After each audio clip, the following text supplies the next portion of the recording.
tonight, we're learning more about the U.S. military's investigative findings into the deadly attack last August at the Kabul airport.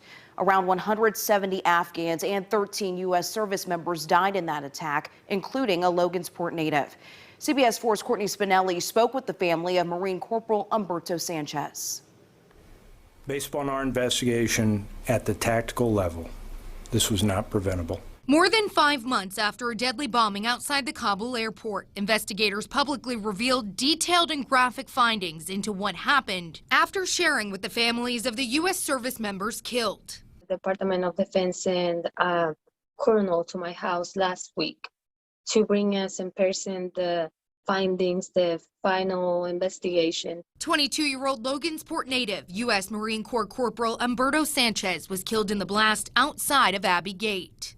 Initial reports indicated a complex attack by both a suicide bomber and ISIS-K gunman. At this point, I want to acknowledge that the investigation differs from what we initially believed on the day of the attack. U.S. Central Command leaders now saying the attack was carried out by a single suicide bomber. On the day of the attack, the only entry to the airport was Abbey Gate, where Sanchez was said to have been helping children and adults flee to safety. They didn't close the gate, but they didn't chicken out. They didn't run to the opposite direction. They went there, stayed at their post, and they stayed there until the last minute. The investigation showed although military officials were aware of threats against Abbey Gate prior to the attack, they did not have information on when an attack might occur. Still, despite growing chaos, the gate was kept open late that afternoon until the explosion. I'm going to be honest with you, I was upset. But Sanchez's mother, Coral Braceno, says she knows she can't change what happened. And while it was difficult to learn where her son was standing when the bombing took place, she believes his final position was that he would continue helping others until he couldn't any longer. What I want everybody to understand is how brave they are.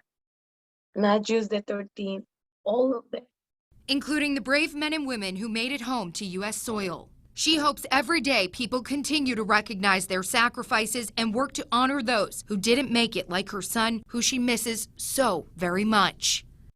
It just makes me so proud on how many lives he touched.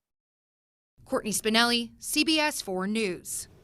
Courtney, thank you. Investigators say they reached the conclusion of findings by reviewing sworn testimony of more than 100 witnesses. And they also reviewed video taken before, during, and after the attack. Meanwhile, Corporal Sanchez's family set up a scholarship fund in his name. And we have more information about that with this story over at CBS4Indy.com.